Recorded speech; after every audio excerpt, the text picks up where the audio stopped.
Good morning. It's now just gone 6 o'clock in the morning of Saturday the 12th of March. I'm Andy and this is my allotment.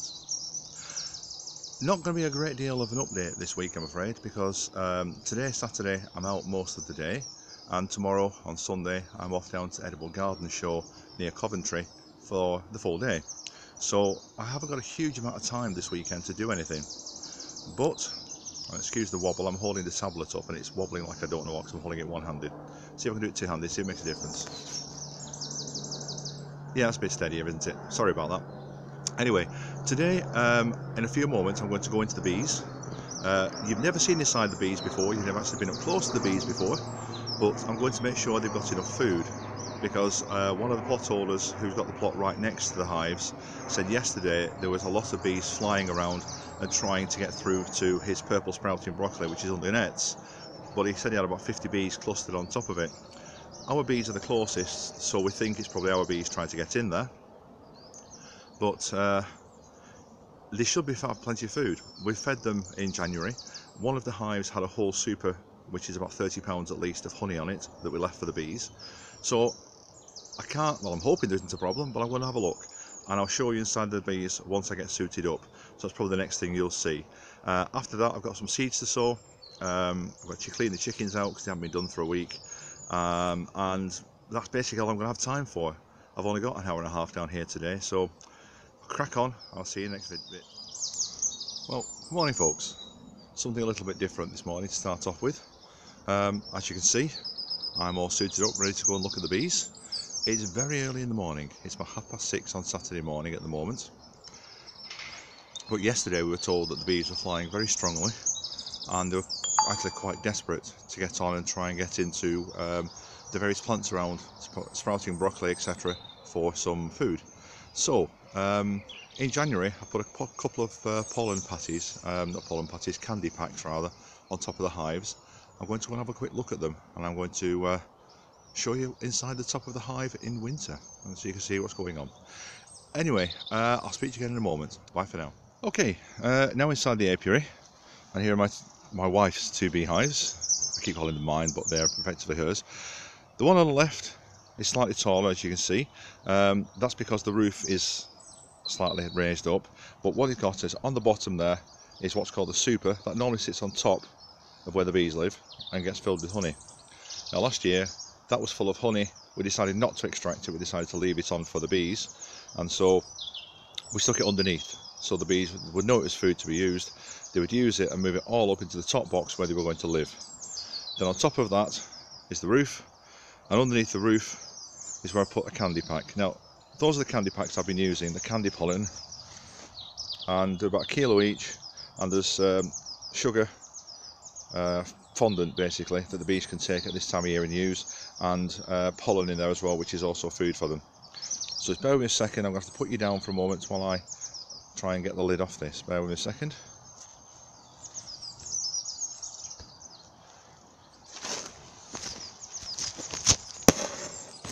We're looking at sky for a moment. Let me just get the lid off this and I'll show you what you need. Right, here we go. Sorry about that, but right, as you can see here, the bees have hollowed out the inside of this candy pollen. I wasn't expecting them to take too much of this because, as I said, they did have a full super of honey underneath, which is probably about 30 pounds of honey, but they've made inroads into it, which is quite nice. And as you can see, the bees in there are quite active at this time in the morning.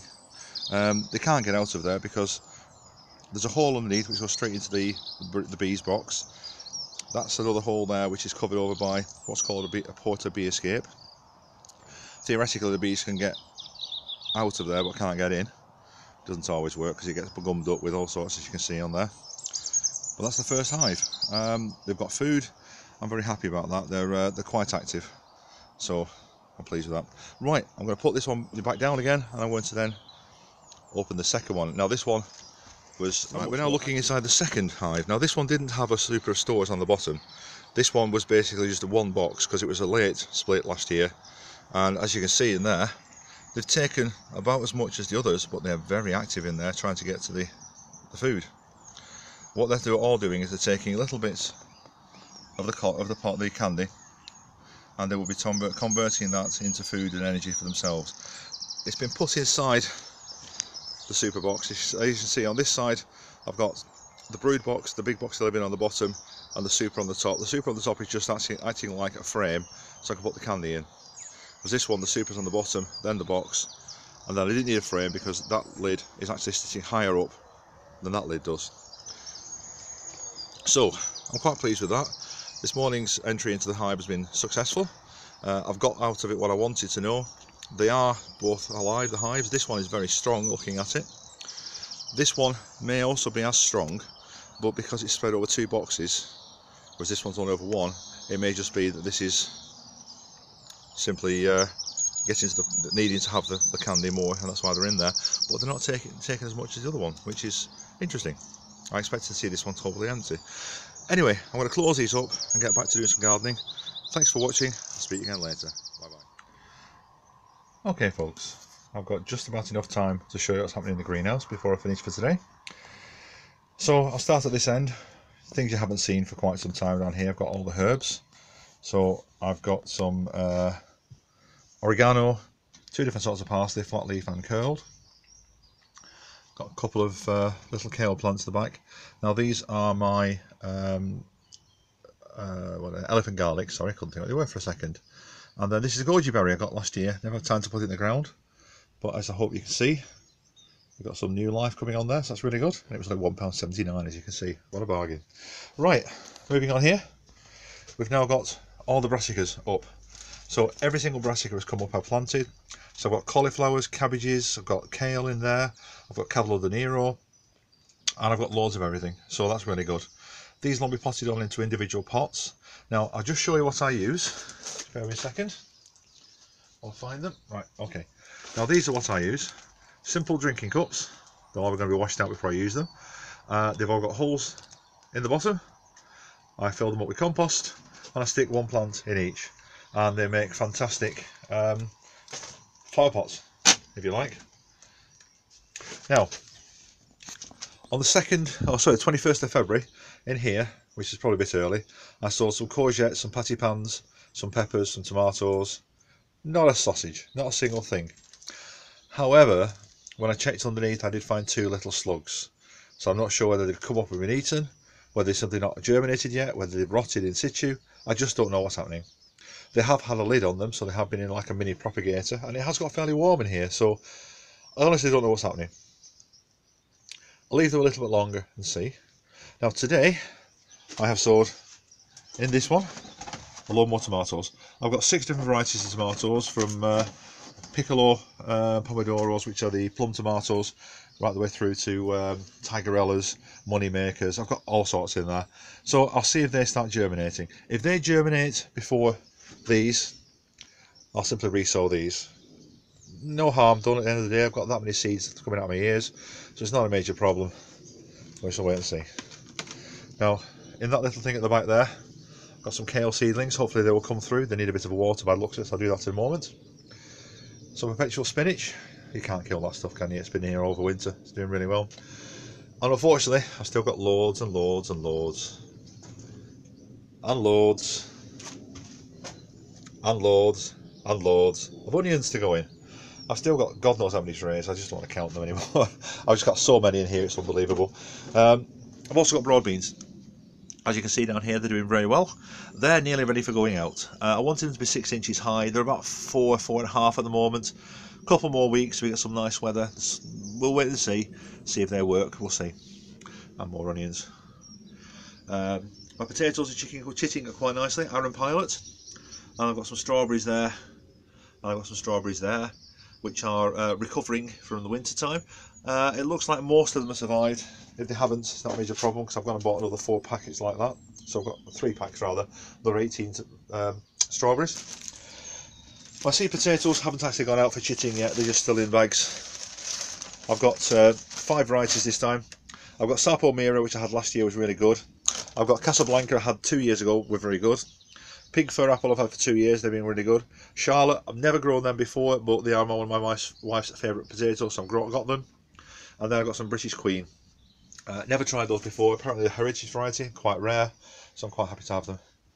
I've also got 2 buckets of potatoes at the back there from last year, and it does look like one of them is sprouting again. Yep, one of them started sprouting again, and I've got slugs, so I'll deal with them in a minute. But I've got more potatoes to empty, and so the ones that are sprouting, I'll have to get those sorted as well. One other buy I've had this last couple of weeks off the internet is I've got a few canes, just a few 4-foot canes, 500 of the damn things. It was a good deal, what can I say? I'll use probably 40. It may be more if I can do it. I might actually build something with them and wrap them together and make an archway or something like. I don't know yet. I really don't know. And I'll see if anybody else on the allotment wants any and pass them on at the cost I got them for. Because at the end of the day, I'm not in this to make money. I just want to make sure that if people want canes, then I've got them here. So if anybody from our allotment is watching this and you want some 4-foot canes, come and see me. They're all tied up in bundles of 10, so that's how I'm going to sell them. So if you want any, let me know and I'll tell you how much. Right, I think that's it for now. Not a lot else to say. You've seen the bees today. You're very honoured for that. And they're doing okay. I just need more time down here. I'm down here first thing tomorrow morning, like it's 6:30. So I'm going to try and get another tray or 2 of onions in. Just try and clear a bit of space in here so I can start doing more things like this. Get more of these seeds in, etc. I've got hundreds of seeds and hundreds of things I want to grow. Just have the room to put them in at the moment until these damn onions are out of the way. So I've got to get them sorted. So that's my task for tomorrow. Get 2 trays of onions in before I go to the Edible Garden Show. It's going to be difficult because I need to set off from here about 7:30, if not before. So as I'm going to be down here at 6:30 to let the chickens out and feed the chickens, I've got maybe 40 minutes to plant as many onions as I can. I'm not going to plant these at this side because they have only just started growing. Obviously I'm going to plant the ones at the back and the ones underneath because they're getting really, really leggy, as you can see. So enough for today. It's now heading on towards 6 o'clock on Saturday, so I've been away and come back again just to do the chickens, and they're not ready for bed, so I thought I'd give you a quick update. But anyway, thank you very much for watching. Thank you very much to all the new subscribers. I hope you enjoy the videos. Please comment and let me know what you like and also what you don't like, and I'll make the changes if I can do. And it's also nice to know what you like so I can keep doing the same thing. Anyway, enough for now. Thanks very much. Bye bye.